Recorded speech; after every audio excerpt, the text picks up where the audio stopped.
नमस्कार दोस्तों, मैं अंकुर उपाध्याय स्वागत करता हूं आप सभी का आपके अपने YouTube channel share market analysis में। दोस्तों, आज बाजार बंद है तो पोर्टफोलियो आपकी स्टेबल है, बाजार गिरता हुआ नहीं दिख रहा है। देखो, ये 2 दिन बहुत अच्छे हो सकते हैं अगर आप इसको सही से इस्तेमाल करो तो। इन 2 दिनों में आपको क्या करना चाहिए पहले तो ये बताना चाहूंगा अपने व्यू के हिसाब से। इन 2 दिनों में आपको चेक करनी चाहिए अपनी पोर्टफोलियो।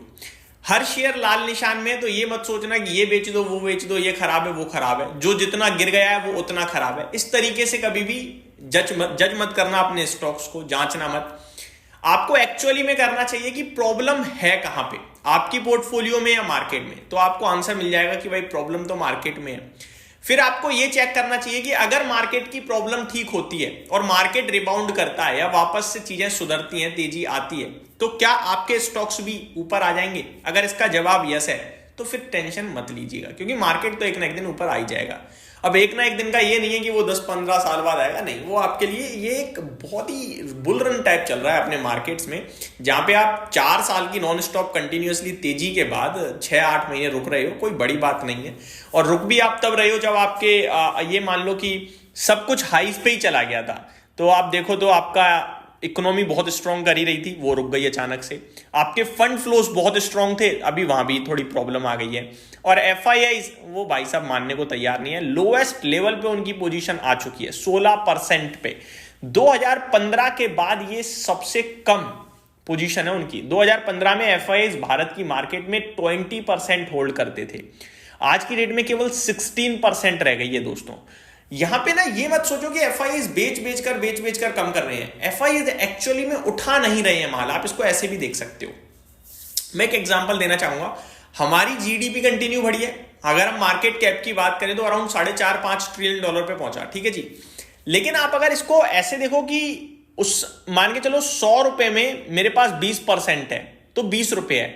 लेकिन अगर मेरे पास 200 रुपए में सेम 20 रुपए ही है तो फिर मेरे पास 10% है। तो जब 2015 में हमारी टोटल जीडीपी जो थी वो कम थी, आज की डेट में वो उससे डबल हो चुकी है। तो उनका स्टेक 20% से 16% आया है। तो इसमें 2 कारण है। ऐसा नहीं है कि उन्होंने स्टेक बेचा है लगातार, जिसमें सितंबर 2024 में FII highest ever assets hold करते थे भारत में। अब ये कैसे पॉसिबल है? ये पॉसिबल ऐसे क्योंकि हमारा जीडीपी बढ़ा है, लेकिन एफआईआई की होल्डिंग उसके सामने उतनी नहीं बढ़ी है। छोटी जब हमारी जीडीपी थी उसके सामने वो बड़ा माल लेके बैठे हुए थे परसेंटेज टर्म में, लेकिन आज जब हमारी जीडीपी उसके सामने काफी बड़ी हो गई है, उनका पोजीशन उतना बड़ा नहीं बढ़ा, जिसकी वजह से अब परसेंटेज टर्म से वो कम हो गए हैं।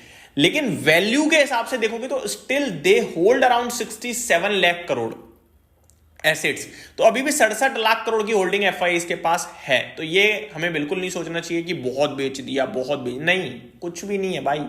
बेचने पे आ गए तो खत्म कर देंगे, लेकिन करेंगे नहीं, टेंशन मत लीजिए। और धीरे धीरे हम उन पे रिलायबल कम हो रहे हैं, ये बहुत अच्छी बात है। पहले 20% है, अभी 16% है। धीरे धीरे अपना ही इन्वेस्टर इतना मजबूत हो जाएगा कि रिलायबिलिटी कम हो जाएगी। अब आता हूं दोस्तों दूसरे पैरामीटर पे कि एक तो एफआईआई की सेलिंग हो गई, दूसरा ट्रम्प टैरिफ। ट्रम्प साहब जब से उस पे आए हैं, अपनी कुर्सी संभाली उन्होंने, वो प्रॉब्लम खड़ी कर रहे हैं। Tariff tariff tariff. अब तो इन्फ्लेशन अमेरिका में बढ़ गया, अनुमान से ज्यादा आया, उसके बावजूद वो टैरिफ कर रहे हैं। Prime minister Modi ji Trump साहब से मिले, वहां भी कुछ खास ऐसा नहीं दिखा कि हाँ भाई बोलबाला हो गया हो या बहुत तंगड़ा आया। ट्रम्प साहब ने कहा कि आप जो टैरिफ लगा रहे हो उसे हटाओ या कम करो, अदरवाइज हम पुट करेंगे, तो फिर वो दिक्कत का विषय बन जाएगा। तो डेफिनेटली हम कहीं ना कहीं देखेंगे, और हम अगर टैरिफ को कम करेंगे तो वो हमारी कंपनीज के लिए थोड़ा और प्रॉब्लमदायक बन सकता है। ओवरऑल देखा जाए दोस्तों तो ट्रम्प साहब का ये टैरिफ का रुख जब तक बना हुआ है तब तक ये प्रॉब्लम का विषय रहेगा। देखो, आज मैं एक आपको सिंपल सा फॉर्मूला देना चाहूंगा कि बाजार एक्चुअली में कब यू टर्न मारेगा हकीकत वाला। अभी तक तो क्या है, हम लेवल्स पे बात कर लेते हैं कि 23,000 के नीचे खराब है, 23,200 के ऊपर शायद थोड़ा ऊपर आ जाएगा तो पॉजिटिव है। आप नोटिस करो, हम जिस लेवल पे आज क्लोजिंग देकर गए हैं, यानी कल फ्राइडे को, वो लेवल पहले भी हम 2 बार देख चुके हैं। 27 जनवरी को देखा हमने और 2 दिन पहले भी देखा हमने। लेकिन उसके बावजूद, सेम लेवल पे आने के बावजूद भी हमारी पोर्टफोलियो लगातार घटती जा रही है। ऐसा क्यों? हम आते हैं नीचे 22,800 तक, फिर उछल जाते हैं 23,500, 23,600, फिर दोबारा 22,800 आ जाते हैं। तो जब हम 22,800 से 23,500 जाते हैं ना, तो पोर्टफोलियो बढ़ती है आधी, और जब वापस उसी लेवल पे पहुंचते हैं तो पोर्टफोलियो घटती है 2 गुना। ये प्रॉब्लम हो रही है हमारे साथ। अब आपको समझना कैसे कि एक्चुअली में जो मार्केट में रिवर्सल है वो एक्चुअल रिवर्सल है और टिकाऊ है।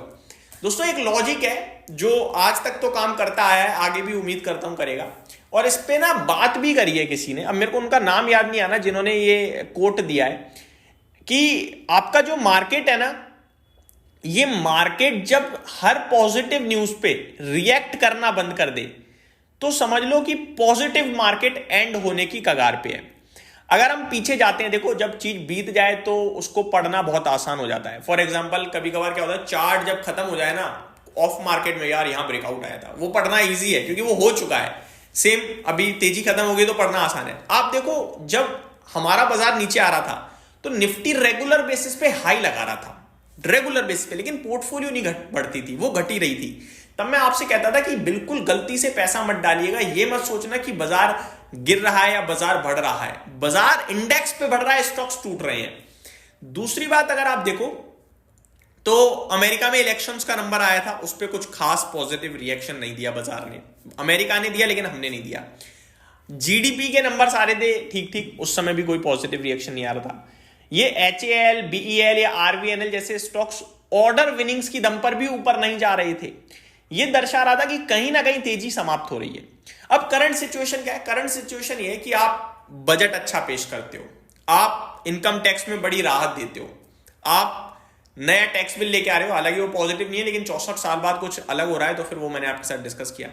आप दिल्ली इलेक्शन 26 साल बाद जीतते हो, आपकी इकोनॉमी में Q3 Q2 से बेटर था, आपका इन्फ्लेशन फुल्ली कंट्रोल है, आप रेट कट कर रहे हो, लेकिन उसके बावजूद आप नहीं बढ़ पा रहे हो। ये क्या है? ये हर अच्छी चीज पे हम लोग रिएक्ट नहीं कर रहे हैं। दैट मीन्स अभी गिरावट नहीं थमी है या फिर अभी मंदी नहीं खत्म हुई है। जब हम पॉजिटिव चीजों पे पॉजिटिव रिएक्शन देंगे और नेगेटिव चीजों को अवॉइड करेंगे, वो होगा टाइम जहां पे हमें लगेगा कि भाई मार्केट में गिरावट खत्म, और इसमें समय लगेगा। ये ऐसा नहीं होगा कि 22,800 से 23,600 हो गया या 24,000 हो गया, ऐसे हो गया तो पोर्टफोलियो इतनी तेजी से नहीं आ पाएगी। ये समय लेगी भाई साहब, ये ऊपर जाएगी फिर गिरेगी, फिर ऊपर जाएगी फिर गिरेगी, ये इस तरीके से करेगी। तो आपको वक्त तो देना पड़ेगा। ये मान लो आपका 2025 अभी तक तो ऐसा लग रहा है खराब नहीं, वर्स्ट रहा है, लेकिन आगे भी थोड़ा सा चिंताजनक ही है भाई साहब, ठीक है। तो आसानी से पैसा तो नहीं बनेगा। अगर कोई फ्रेश कैपिटल लेके बैठा है और सोच रहा है, वैसे तो वो सोच ही नहीं रहा होगा इस समय इक्विटी मार्केट का, लेकिन अगर सोच रहा है तो मैं ये कहूंगा 3 साल मिनिमम व्यू बनाना, अच्छा पैसा बनाना है तो, और दिग्गज स्टॉक्स पे फोकस रखना।